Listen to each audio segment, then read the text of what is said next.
어제 지난 한 주 동안 아주 고생했습니다. 도저히 안 돼서 어제 이제 어전케어 가서 처방을 받고 조금 한결 나아진 것 같지만 조금 예배 도중에 기침하더라도 양해해 주시기를 바랍니다. 우리 옆에 분들 같이 한번 인사 나누시죠. 사랑하고 축복합니다. 한번 합니다. 형식적인 인사가 아니기를 바랍니다. 진정한 사랑, 진정한 축복을 인사하시기를 바랍니다. 우리 시편 1편 3절 말씀 같이 보시겠습니다. 시편 1편 3절 말씀입니다.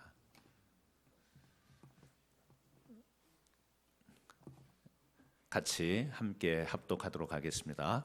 그는 시냇가에 사는, 우리에게 너무 익숙한 말씀들입니다.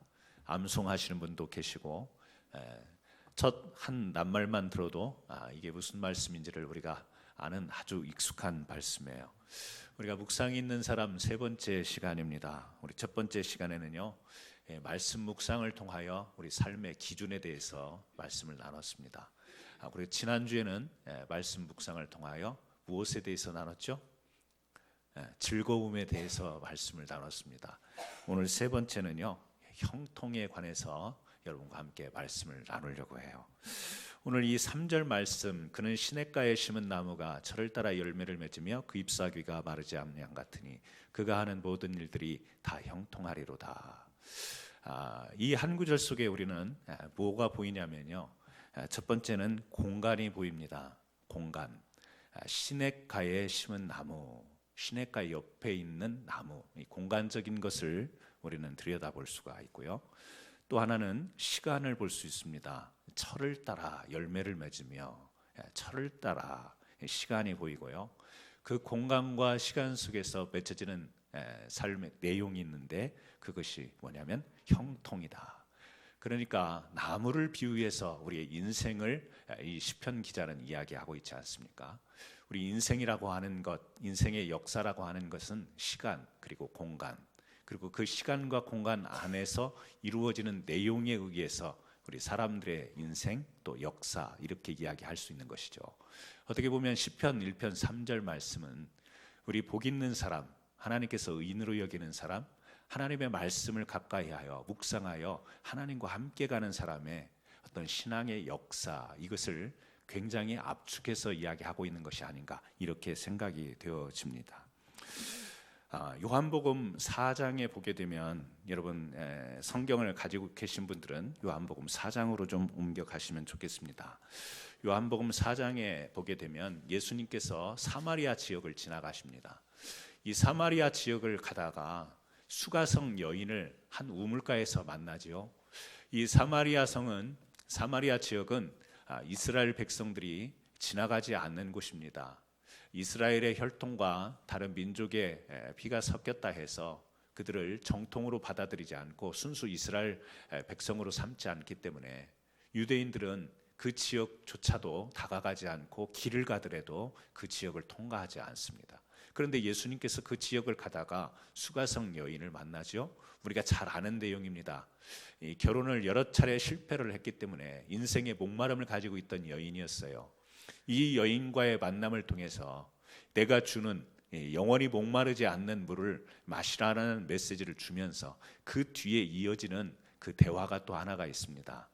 이 수가성 여인이 자기 인생의 목마름을 주님과 대화하다가 이제 그 이야기를 듣고 난 뒤에 이런 이야기를 하죠. 요한복음 4장 20절입니다. 우리 조상들은 이 산에서 예배하였는데 당신들의 말은 예배할 곳이 예루살렘에 있다 하더이다. 유대인들이 성전이 있는 예루살렘에서 절기와 예배를 드려요. 그런데 이 사마리아 사람들은 그곳에 다가가기도 어렵습니다. 가지를 못합니다. 그래서 그리심산이라고 하는 사마리아 지역에 있는 그곳에서 하나님을 경배하는 일을 하는 거예요. 그런데 유대인들은 우리가 그리심산에서 예배하는 것을 인정하지 않지 않습니까? 즉 그런 이야기죠. 우리는 소외되어 있지 않습니까? 그런 이야기죠. 예수님께 그런 질문을 하는 겁니다. 그리심산이라고 하는 이곳에서 우리가 예배를 드려도 예배가 되겠습니까? 라고 하는 지금 공간적인 예루살렘 그리심산을 놓고 이야기를 해요. 그때 21절 같이 한번 읽어볼까요? 예수께서 이르시되 여자여 내 말을 믿으라. 이 산에서도 말고 예루살렘에서도 말고 너희가 아버지께 예배할 때가 이르리라. 무슨 이야기를 하냐면 예루살렘, 그리심산, 이 지금 공간적인 문제를 이야기하는 게 아니고 너희가 아버지께 예배할 때가 이르리라. 시간을 이야기하네요. 그리고 22절에 너희는 알지 못하는 것을 예배하고 우리는 아는 것을 예배하노니 이는 구원이 유대인에게서 남이라. 그러면서요 23절 24절 같이 읽습니다. 아버지께 참되게 예배하는 자들은 영과 진리로 예배할 때가 오나니 곧 이때라. 아버지께서는 자기에게 이렇게 예배하는 자들을 찾으시느니라. 하나님은 영이시니 예배하는 자가 영과 진리로 예배할지니라. 자, 우리는 사마리아 사람들입니다. 유대인들이 우리를 사람 상대를 안 해줍니다. 그래서 예루살렘에 가서 우리가 예배드리는 거 어렵습니다. 그래서 우리는 그리심산에서 예배를 드립니다. 그런데 이것을 인정하지 않지 않습니까? 우리가 여기서 예배를 드려도 되는 것입니까? 라고 질문했을 때 예수님의 답변은 예루살렘, 그리심산 이 장소가 중요한 것이 아니다. 아버지께 예배할 때가 왔으니까, 다시 말하면 이 때라고 하는 것은 아버지께 예배할 때라고 이야기하는 것은 뭐냐면 그것은 앞으로 다가올 시간을 이야기하는 게 아니라 순간순간 지금 이 시간 순간에도 하나님께 여기 나오죠. 영과 진리로 예배하는 것, 이것이 중요한 것이다. 지금 그것을 예수님은 답변으로 말씀하고 있는 겁니다. 자, 물론 하나님께서는 구약 성경에 보면 특정한 장소를 마련을 해놔요. 우리가 아는 것처럼 성막을 통해서, 그리고 그 성막 안에 법궤를 두고 하나님의 임재의 상징, 약속, 그리고 실제로 그곳에 임재하십니다. 그래서 이스라엘 백성으로 하여금 이 성막을 중심으로 그들이 삶이 가꾸어지게 만들었어요. 또 성전을 짓죠. 예루살렘 그 한 가운데에 성전을 짓고 이스라엘 백성들이 그 성전을 중심으로 신앙생활을 하게 합니다. 정해놓은 공간이 있었어요. 장소가 있었어요. 근데 그 정해놓은 공간은 어떤 곳이냐? 하나님이 백성과 함께하는 공간이에요. 그러니까 특별한 공간이라고 하는 그 자체가 의미가 있는 것이 아니라 그 공간을 두신 이유가 뭐냐? 하나님이 백성과 함께 하겠다라고 하는 그 약속 가운데 그 공간을 지정하셨다라고 하는 거예요. 그러니까 그리심산이 되었어도 또 다른 사마리아 지역에 어떤 곳이 되었어도 하나님께서 중요하게 여기시는 것은 하나님이 백성과 가까이 함께 하는 것이 중요한 것이지 이 장소여야만 된다, 지금 그런 의미는 아니라는 것이죠. 그래서 오늘 시편 우리가 1편 3절 말씀에 시냇가에 심은 나무라고 할 때 우리는 이 비유가 뭔지 당장 알죠. 시냇가는 뭐죠? 주님이 계신 곳, 뭐 조금 확대해 보면 말씀의 은혜가 있는 곳, 주님이 공급하시는 곳, 다시 말하면 시냇가에 심은 나무, 이 나무는 우리를 비유하는데 그것은 뭐냐면 하나님과 가까이에 있는, 우리가 하나님 곁에 있는 이것을 이야기하지 않습니까? 그러니까 시편 1편 3절에서도 지금 복 있는 사람, 의인, 말씀 묵상하는 사람에 대한 이야기를 하면서 우리의 위치는 어딘가, 그 공간을 이야기하는데 그 공간은 특정한 장소가 아니라 바로 하나님과 가까이 하고 있는 것, 이것을 우리들에게 이야기하고 있는 것을 알 수 있습니다. 엘리야데라고 하는 종교학자, 미국의 종교학자가요, 이 세상에 있는 모든 종교들이 다 자연과 관련되어 형성이 되었지만 우리 기독교만 유일하게 이 역사 가운데에 형성된 뭐 종교로 이야기, 종교학자니까 종교다, 그렇게 이야기를 합니다. 자연의 어떤 힘을 두려워하고 그 힘을 빌어야만 되는 많은 사람들이 거기에서 종교심이 또 나오게 되고 그것을 종교로 삼게 됐다라고 하는 거예요. 그런데 우리 기독교 역사는 하나님께서 이 자연을 지으셨고 그 자연을 다스릴 수 있도록 사람에게 위임하셨고, 그런 가운데서 그 사람들이 시간의 이 흐름에 따라서 계속해서 하나님의 함께하심 속에 살아갈 수 있는 그 종교, 그것이 기독교다, 그런 이야기를 합니다. 그래서요, 많은 종교들은 공간에 집중합니다. 공간에 굉장히 그것을 집착하고 고집하는 경우를 보게 돼요. 우리가 잘 알고 있는 인도는 80%가 힌두교라고 그랬잖아요. 그런데 20% 조금 안 되는 숫자가 이슬람인데요. 그 인도의 이슬람 성전 안에 그 마호메트의 머리카락이라고 하는 것이 있었대요. 그래서 그것을 아주 중시 여겼는데 어느 날 이 머리카락이 사라져 버린 거예요. 그래서 이제 이 이슬람에서는 의심하기를 분명히 이 힌두교도들의 행위다. 그래서 그것이 촉발이 돼서 분쟁이 일어나고, 그래서 600여 명의 사상자, 600명이 죽는 충돌이 일어났대잖아요. 뭐 때문에? 머리카락 하나 때문에. 마호메트의 머리카락이 거기에 있어서 그게 뭐죠? 성지가 되는 거예요.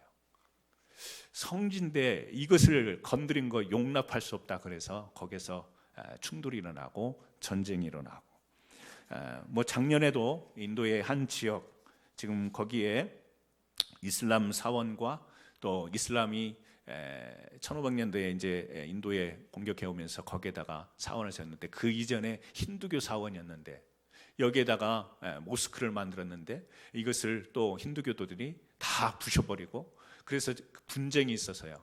그래서 이제 국가에서 판결하기를 3분의 2는 힌두, 그리고 3분의 1은 모슬렘. 그래서 마치 우리 이스라엘의 예루살렘에 가면 황금 그 돔이 있잖아요. 그 지역의 가운데는 이슬람이 지금 차지하고 있어. 황금동 관리는 모슬렘이 하고 있고, 그 또 통곡의 벽이라고 하는 그쪽에서는요, 이스라엘 유대인들이 거기에서 기도하고 있고, 마치 그런 것처럼. 그래서 우리가 성지 그러지만, 여러분 성지라고 하는 개념이 뭐죠? 그 성지라고 하는 그 자체가 우리에게 신앙적인 어떤 힘을 주는 것이 아닙니다. 이 종교의 어떤 기원지로 말하고 사람들이 그것을 어떤 신앙의 공간으로 처소로 삼는 그것이, 그 자체가 우리의 신앙에 어떤 힘을 주는 것은 아니에요.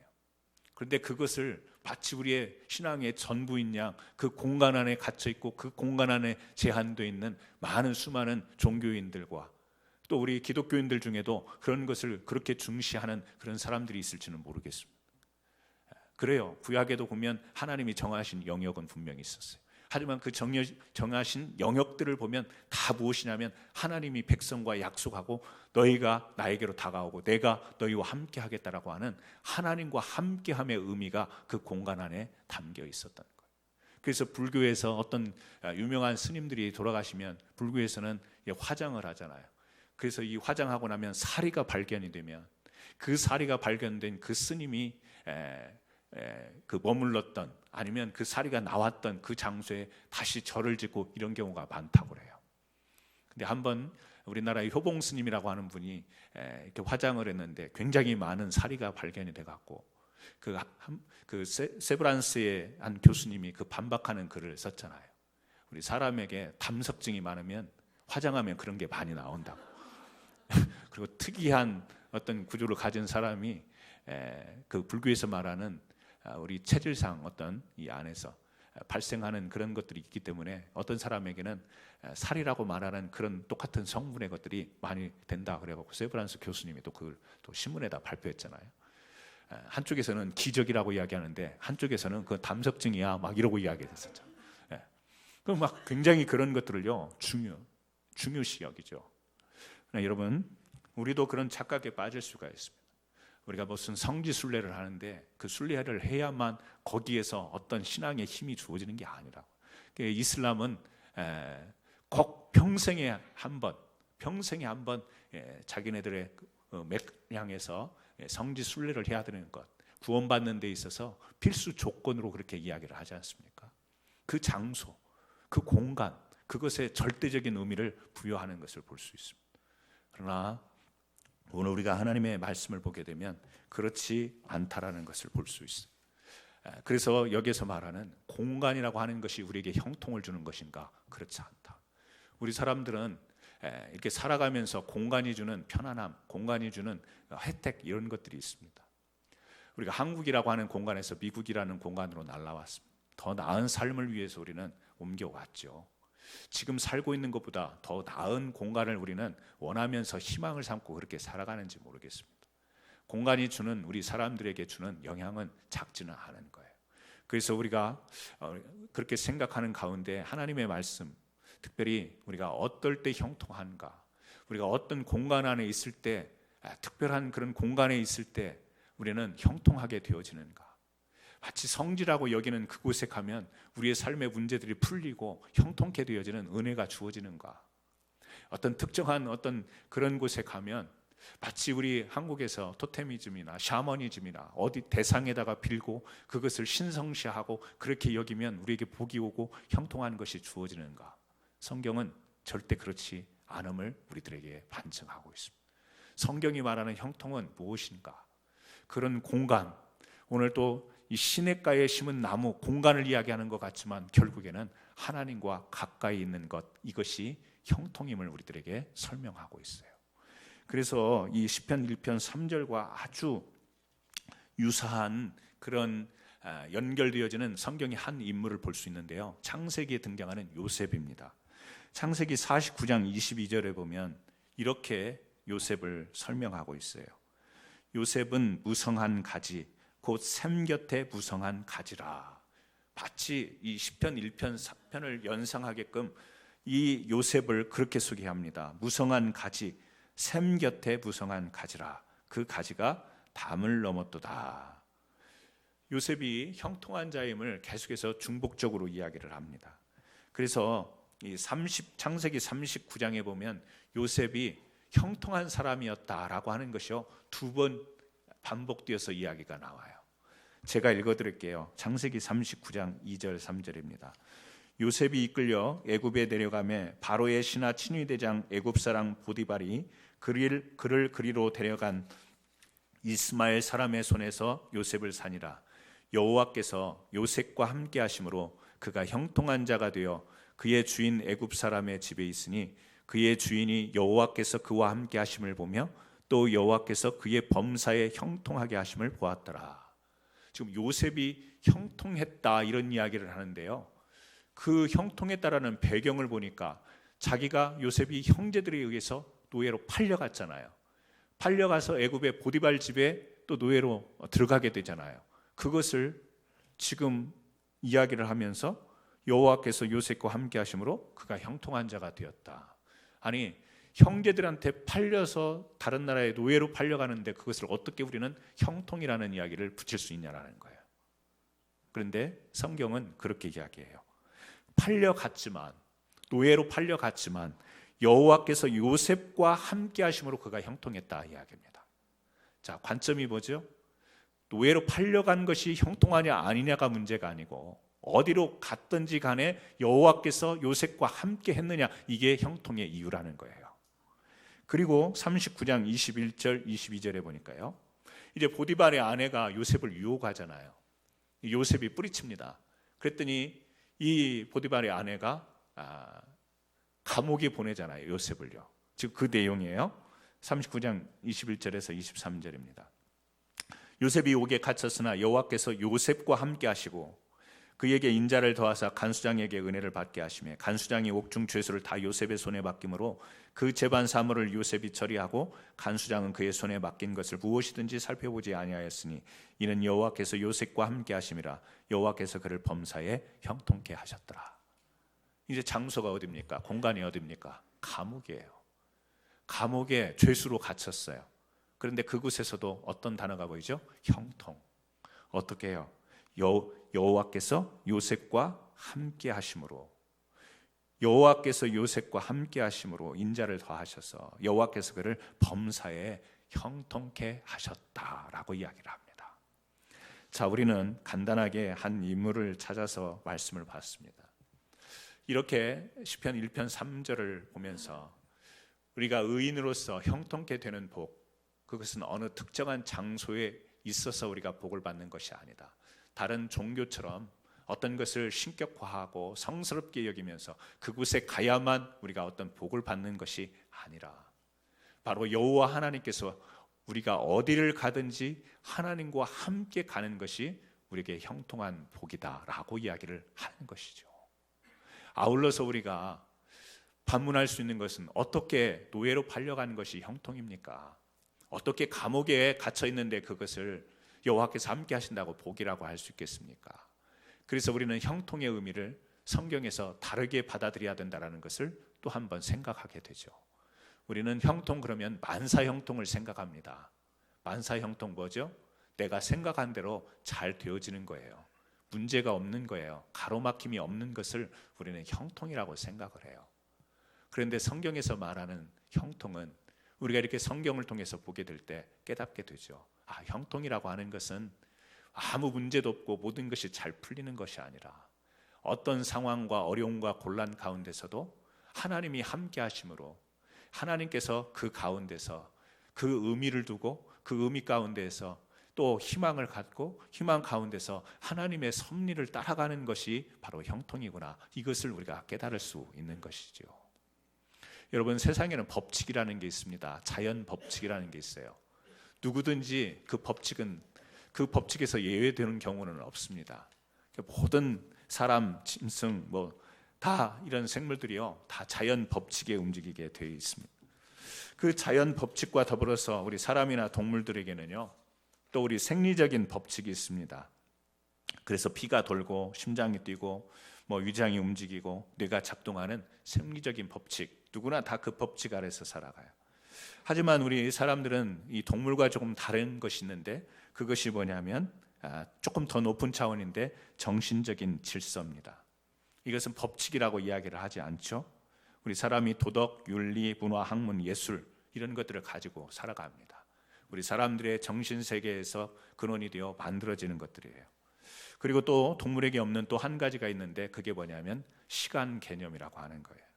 우리 인간에게는 시간이라고 하는 개념이 있어서 이 시간이라고 하는 그것을 통해서 우리 정신적인 질서를 세우고 역사를 만들어 갑니다.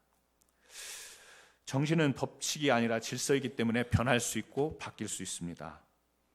세상 사람들은 생리적인 법칙과 정리적인 질서 두 가지를 가지고 살아가는데, 우리 그리스도인들에게는 이 정신적인 질서, 그 질서를 또한 이끌어주는 이 하나님의 섭리라고 하는 것을 안고 살아가게 돼 있어요.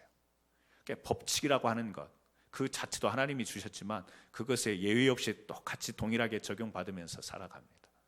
그런데 우리에게 정신, 마음이라고 하는 것을 통하여서 우리가 분별하게 하고 선택하게 합니다. 그 분별하고 선택하는 가운데 우리로 하여금 깨닫게 할 수 있는 것이 뭐냐면 하나님의 섭리라고 하는 거예요. 그래서 우리가 살아가면서 정말 중요한 형통이라고 하는 것은 뭐냐면요, 하나님과 가까이 하면서 그 하나님과 가까이 하는 관계 가운데에서 하나님께서 바라시는 그 뜻, 그것을 우리가 알아차리고 그 뜻에 맞게 살아가는 삶, 이것이 성경에서 말하는 형통이라고 하는 것이죠. 그래서 저는 오늘 우리 사랑하는 성도 여러분들이 오늘 시편에서 말하고 있는 복 있는 사람, 그 사람은 어떤 사람이냐? 주야로 말씀을 묵상하는 사람이다. 그 말씀을 즐거워하면서 살아가는 사람이다. 그 말씀을 우리가 가까이 할 때 하나님과 가까이 하는 삶을 살게 되고, 그 하나님과 가까이 할 때 하나님의 말씀을 통하여서 하나님의 우리는 뜻을 발견하게 되는 것이고, 그 하나님의 뜻을 발견할 때에 우리가 그 안에서 이렇게 살아야 되는구나 라고 하는 사명을 발견하게 되기 때문에 우리는요, 어떠한 삶 가운데서도 하나님의 이 섭리를 알고 그 섭리 가운데 내가 이렇게 살아야 되는구나, 사명을 발견한 자는 자리를 두려워하지 않는 것, 공간을 두려워하지 않고 어떤 장소, 어떤 공간에서도 자신의 삶에 그 주어진 시간, 순간순간들을 어떻게 해요? 열매를 맺고 푸른 잎으로 생동감 있게 살아갈 수 있다. 이것을 오늘 시편은 이야기하고 있는 것입니다. 여러분, 우리가 오늘 말씀을 통해서 요셉을 통해서도 그렇지만 우리 신약 성경에 보게 되면 바울이 나옵니다. 사도행전 16장에 보면요, 바울이 복음을 전도하다가 감옥에 갇히게 되잖아요.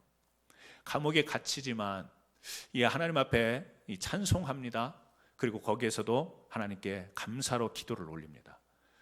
그런데 거기에서 기적이 일어나죠. 감옥문이 열려요.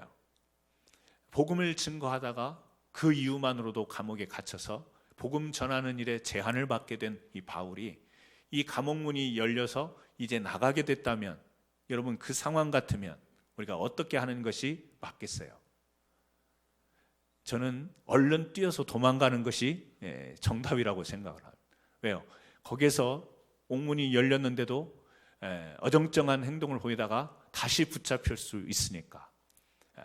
물론 법을 지킨다라는 의미에서는 그곳에서 떠나면 안 되겠지만 그 상황 속에서 감옥문이 열렸다면 얼른 나가는 것이 기회일 수 있습니다. 복음을 다시 전할 수 있는 그런 기회가 될 수 있습니다. 바울은요, 옥문이 열렸는데 떠나지 않고 무엇을 하죠? 거기에서 이 자기를 간수하던 간수장 이 사람들에게 뭘 전해요? 복음을 전하는 거예요. 물론 성경이니까 그렇게 서술을 해놓은 것 같지만 여러분, 우리에게 생각하게 하는 말씀입니다. 지금 자기가 갇혀있는 공간에서 자유할 수 있는 기회가 주어져 있는데 그곳을 떠나지 않습니다. 왜 그렇죠? 하나님의 뜻을 아는 자였기 때문에, 하나님의 섭리를 아는 자였기 때문에 그곳에서 비록 문은 열렸지만 그곳에 머물러 복음을 전해요. 그래서 그곳에서 이 복음을 듣던 사람들이 세례를 받습니다. 여러분, 이것이 어떤 모습입니까? 형통한 자의 모습인 거예요. 그 자리와 공간을 두려워하는 게 아니고 그곳에서 하나님이 왜 그곳에 그 억울한 감옥살이를 하게 했나, 그리고 또 그 감옥에서 열렸지만 여기에서 내가 빨리 도망가는 것이 맞는 것인가, 기회인 것인가 생각할 수 있겠지만 하나님의 뜻을 아는 바울은 그곳에 머무르며, 비록 감옥문이 열렸지만 그곳에 머무르면서 복음 전하는 일을 하는 거예요. 이것이 하나님의 뜻을 아는 자, 이것이 하나님의 섭리를 아는 자, 이것이 바로 형통한 자의 모습이라고 하는 것입니다. 히틀러 학정에 저항하다가 순교당한 사람, 너무 잘 아는 우리 기독교 인물이 있습니다. 본헤퍼라고 하는 사람이죠. 이 사람이 미국에서 공부를 했습니다. 2차 대전 직전에 보니포에게는 히틀러의 압박이 위험으로 다가왔습니다. 그래서 그를 아끼는 사람들이 미국에 머무르면서 자칫 잘못하다가 히틀러의 그 학정에 희생자가 되지 않도록 미국에 머무르도록 계속 여기저기서 막 강연을 해달라고 요청하면서, 강연을 위한 강연이 아니라 그를, 보네퍼를 보호하기 위한, 그 중에 대표적인 신학자 라인홀드 니버라고 하는 사람이 일부러 그렇게 보네퍼를 보호하려고 독일로 가지 못하도록 막 막으려고 했습니다. 그런데 그런 가운데서도 이 보네퍼를 조국 독일로 가는 것을 막지 못했습니다. 1940년에 이제 강연 집필 이 독일에서 제한을 받습니다. 그러다가 다른 사람들과 더불어서 1942년, 43년에 어떻게 하면 히틀러를, 이런 학정을 막을 수 있을까, 암살 모의까지 하게 되죠. 그런 가운데 1945년 4월 달에 그 강제 수용소에서 처단을 받게 됩니다. 자기의 어떤 개인적인 영향력으로 생각을 한다면 그 지금 어려운 시기를 피하고 나중에 시간이 지난 뒤에 그때 가서 이런 선한 영향력을 끼칠 수도 있는 그런 인물이었지만, 오히려 자기가 그 험지로 자발적으로 나서서, 그리고 그곳에 가서 그것을 그냥 묵인하지 않고 저항하다가 감옥에서 자기가 희생당하는 순교자가 되어집니다. 미국에서 살 길이 있기 때문에 그냥 여기 있다가 나중을 약속할 수도 있습니다. 하지만 보네퍼는 그렇게 하지 않습니다. 왜 그랬을까요? 왜 그랬을까요? 역시 보네퍼도 그의 마음 가운데 하나님께서 주신 어떤 사명들, 그것이 자기의 삶의 어떤 안전한 처소보다, 위험한 처소가 있지만 그 장소가 문제가 아니고 그 앞날의 어떤 두려움이 문제가 아니라 지금 내가 해야 될 일을, 이것을 쫓아갔던 그런 삶의 모습을 우리들에게 보여주고 간 것이죠. 그렇습니다. 하나님의 섭리를 깨닫고 하나님과 가까이 하는 자들은 그냥 앉아있지 못하는 겁니다. 하나님이 주신 뜻이 내 마음을 움직이게 하고 내 스스로가 아는 거죠. 하나님의 뜻을 내 스스로가 느끼게 되어 있습니다. 그리고 하나님이 나를 움직이는 것을 내가 알게 되어 있는 거예요. 그래서 우리 역사 가운데도 많은 인물들, 꼭 기독교인이나 우리 신앙의 어떤 인물들이 아니어도 그 사명 따라 살아간 사람들이 많이 있지 않습니까? 신라 시대 때에, 이 문무왕 때에 구진천이라는 사람이 있었습니다. 구진천이라는 사람은 무기를 만드는 사람인데요, 이 사람이 만든 무기 중에 쇠뇌라고 하는 것이 있다고 그래요. 저도 처음 들어봤는데요, 쇠뇌. 그러니까 마치 활처럼 생겼는데 그것이 활은 아니고 이렇게 총포로 된, 이렇게 뭐 쏘면 총처럼, 그런 어떤 총포처럼 여겨지는 그런 무기를 이 구자천이라고 하는 사람이 발명을 해냈는데요. 이것을 쏘면 그 당시에 한 1000보 정도, 한 700m 정도 날아가는, 옛날 치고는 상당히 무기치고는 굉장히 발달한 무기였다라고 하는 거예요.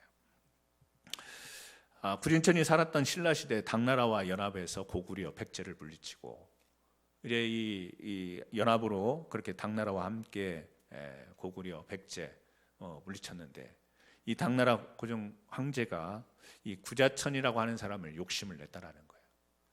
근데 생각해 보면 이제 당나라가 연합해서 신라와 연합했지만 어느 순간에는 신라까지 잡아먹을 계획을 갖는다라는 것을 다 아는 것이죠. 자꾸 구자천이라는 사람을 요청하니까 신라에서 어쩔 수 없이 이 구자천이라는 사람을 보내게 되는 거예요. 그래서 이제 그 쇠뇌라고 하는 것을 다시 만들어라 가지고요. 이제 당나라 고종 황제가 다 모였습니다. 그래서 이제 시연회를 하는 거예요. 당나라, 메이드 인 당나라 해가지고 이제 만든 이 쇠뇌를 딱 해가지고 이것을 쏘는데 멀리 날아가야 될 거 아니에요? 한 700m 날아가야 될 거 아니에요? 근데 한 20m 가더니 뚝 떨어지는 거예요. 왜 그런가? 이제 구자천에게 왜 이게 우리가 듣기로는 이게 멀리 나가는 것으로 알고 그렇게 싸움에서 실제로 사용한 것인데 왜 이렇게 얼마 나가다가 나가지 않고 이렇게 땅에 떨어지는가 물었더니 구자천이 하는 말이 뭐냐면, 신라에서 쓰던 나무를 사용해서 무기를 만들어야 되는데 이 당나라 나무를 쓰니까 이게 안 나간다. 그래가지고 또 배에다가 싣고 나무를 가져와서 이제 다시 무기를 만들어 가지고요, 이 쇠뇌를 만들어 가지고 다시 이제 시연을 딱 하는데, 전번보다는 조금 멀리 나가긴 했지만 이번에도 얼마 가져와서 푹 가는, 기대치에 훨씬 못 미치는 이 사격 거리가 된 거예요. 또 종황제가 이야기를 한 겁니다. 왜 이런가 그랬더니 이번에는 뭐라고 하냐, 신라 나무로 만들긴 만들었는데 배를 타고 오면서 습기를 먹어서 안 됩니다 그랬다잖아요. 그리고 그 뒤에 기록이 없대요. 역사 기록이. 아마 끝까지 그 당나라에서 자기가 신라에서 개발했던 그 무기의 그 기밀을 전하지 않고 죽었지 않는가. 역사를 뭐 야화니까요. 그런 이야기가 있습니다. 지킨 거죠. 절개를 지킨 겁니다. 뭐 우리 한국에서도 요즘 기술 유출이 심하잖아요. 은퇴 일찍 하고 한국에서 대접을 못 해주니까 중국에서 막 많은 돈을 준다고 하면 은퇴하고 그쪽으로 가서 기술까지 다 이렇게 뭐 하는 그런 이야기들이 있습니다. 기술 유출을 한다고 막 매국노라고 하는데, 좀 그만큼 한국에서 대우를 해주면 그런 일이 없을 텐데 그러지 못하니까 또 서로의 입장이 다르니까 그렇긴 하지만요. 자기 사명으로 아는 사람들, 그런 사람들은 끝까지 자기의 것을 지키려고 하는 그게 있습니다. 뭐 신앙을 떠나서 그런 게 있지 않습니까? 우리가 하나님의 뜻을 알고 하나님의 사명을 알면 우리가 어떤 희생과 또 어떤 수고와 어떤 어려움이 있어도 그것을 계속 지켜나가려고 하는 그것이 우리 믿음의 사람들에게 있는 것이죠. 그런 것들이 쌓이고 쌓일 때 우리는 그것을 믿음의 역사다 이렇게 이야기할 수 있는 것입니다. 여러분, 오늘 우리의 신앙 가운데 형통, 그러면 시편을 읽으면서 왜 이 시편이 마음에 와닿고 좋은가? 주님과 함께하고 주님의 또 그 은혜 가운데 나가서 우리들이 아무런 문제도 없고 질병도 없고 경제적 어려움 당하지 않고 형통케 하는 복이 우리 하나님으로부터 있고 교회 나오면 그런 복을 받으니까, 여러분 그렇게 생각하신다면 굉장히 우리 기독교를 오해하고 있는 것이라는 사실이에요. 여러분, 주님 앞에 나와서 우리가 말씀을 묵상한다고 문제가 해결이 되고 어떤 무거운 짐들이 다 벗겨지고 이런 것은 아니죠. 물론 그런 은혜도 우리에게 하나님은 주십니다. 그래서 기적같이 우리의 정말 힘들었던 문제가 해결되는 은혜를 경험하기도 해요. 그러나 진짜 형통의 의미를 우리는 잘 이해했으면 좋겠습니다. 진정한 형통이라고 하는 것은 하나님을 가까이 함으로, 특별히 하나님의 말씀을 통하여 우리가 계속해서 이 말씀을 가까이 하고 묵상할 때 무엇이 보이죠? 하나님의 섭리가 보입니다. 비록 내가 고생의 자리, 비록 험난의 자리, 내가 원하는 자리는 아니었지만 이 자리를 통과케 하시며 이제 다시금 하나님께서 하시고자 하는 그 길 가운데 나를 이끄시는 이 섭리의 과정이 말씀을 통해서 보이는 것입니다.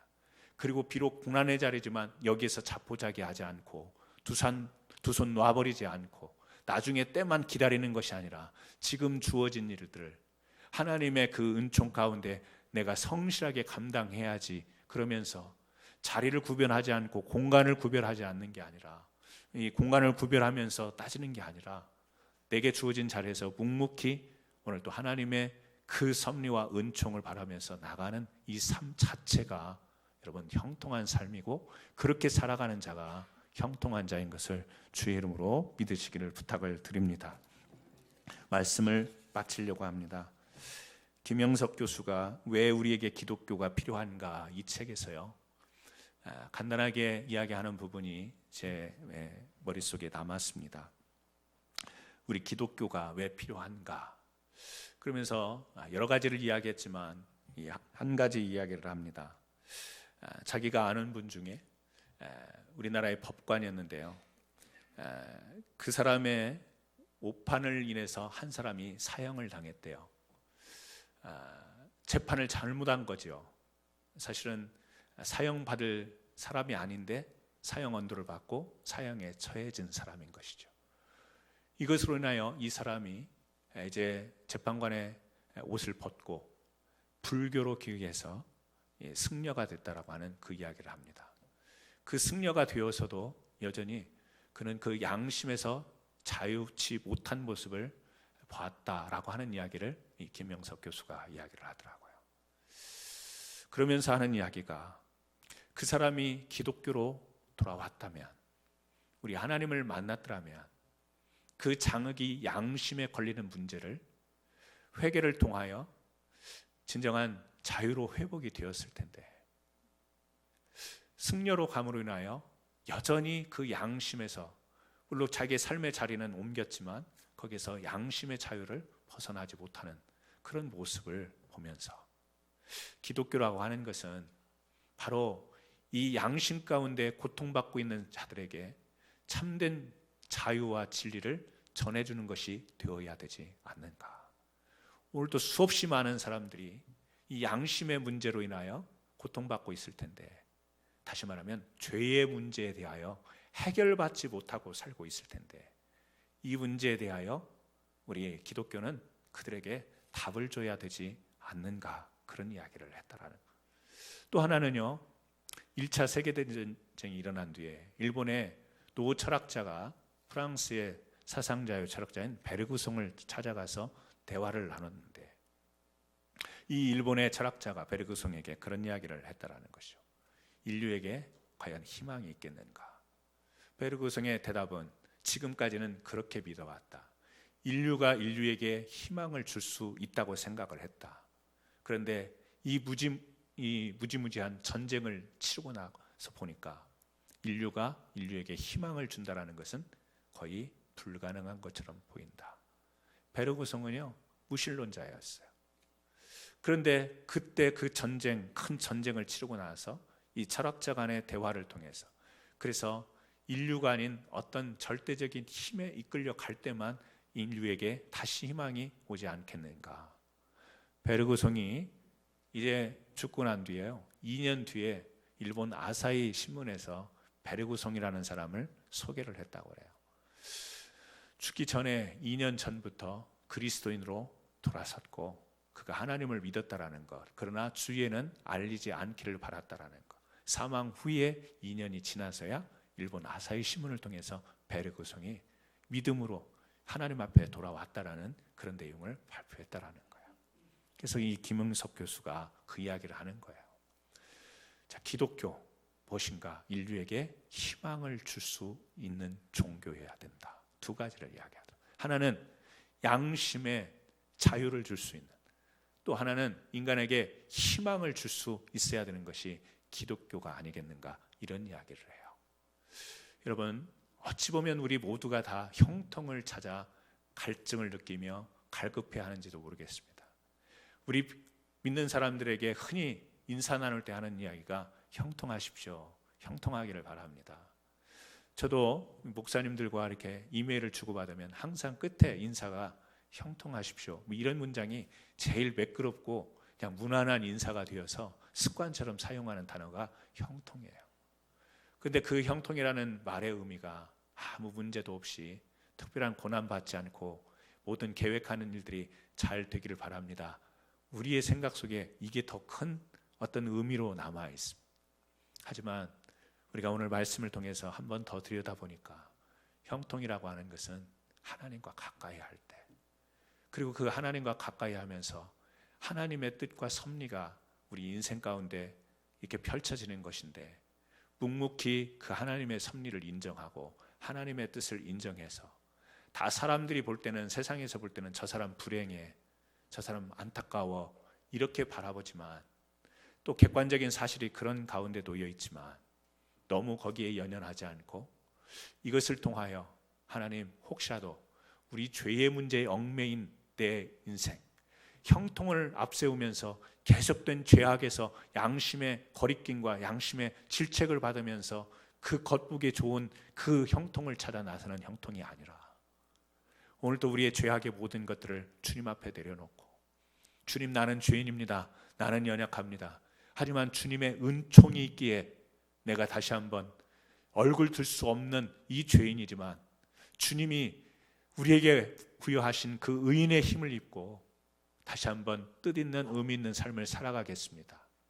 아울러서 우리 인생 가운데 희망이라는 것이, 우리 인류에게 희망이라는 것이 그렇게 좋은 용어이고 바라는 것이지만 너무 그것과는 거리가 먼 펼쳐진 세상을 보면서 절망이 더 많은 이때를 살아가는 우리들에게, 주님, 그래도 주님과 함께 할 때 주님의 섭리를 보니 우리에게 소망이 있습니다. 우리에게 희망이 있습니다. 절대 그 희망을 놓지 않는 그 믿음을 붙잡고 나갈 수 있는 힘, 이것이 여러분에게 진정한 형통이 되기를 예수님의 이름으로 축원합니다. 기도합니다. 하나님 아버지,